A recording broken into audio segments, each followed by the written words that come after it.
بسم الله الرحمن الرحيم. رب اغفر لي من كل ذنب أذنبت إليه. یا اللہ، یا مولائی،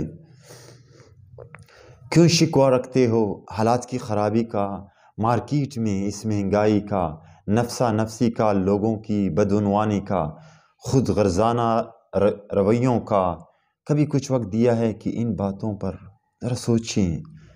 کلام الہی تو ہم نے اپنے مساجد، اپنے درسگاہوں سے، اپنی ذاتی زندگی سے کوسوں دور رکھا ہے کہ تدبر حاصل کر سکے اور حکمت کے خزانے تلاش کر سکے۔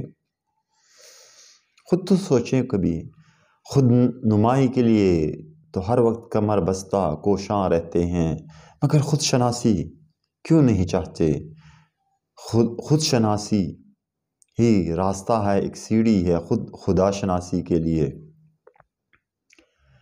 اور ان تمام چیزوں کی، معاشرے کی اس اتار چڑھاؤ کے جو ذمہ دار ہیں وہ ہر ایک استاد ہے، ہر ایک معلم ہے۔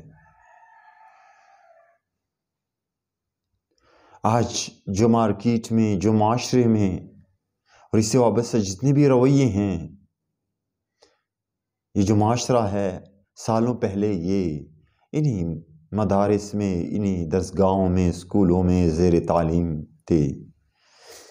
اے معلم، اے استاد، علم سے تو نے تو ان کو روشناس کر دیا تھا، حقائق تو بتلا دیے تھے، عالم مضمون بنا دیا تھا، لیکن وہ رب کی جو ڈیوٹی ہے اسے آپ کیوں، ہم جو استاد ہیں، کیوں درست طریقے سے سر انجام نہ دے سکے؟ ان بچوں کو خود شناسی سے کیوں روشناس نہ کر سکے؟ ان کی وہ تربیت کیوں نہ کر سکے کہ جس سے انسان پہچانا جاتا ہے؟ گزر ہے، گزر پر افسوس ہونا چاہیے، لیکن رنج و علم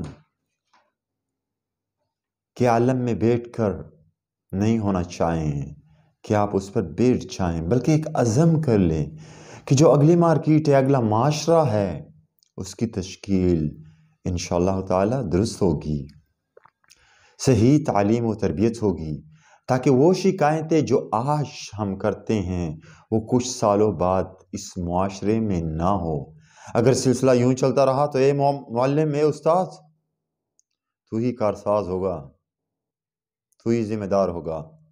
بدل دیجئے اپنے آپ کو اس معاشرے کے لیے، اے استاد۔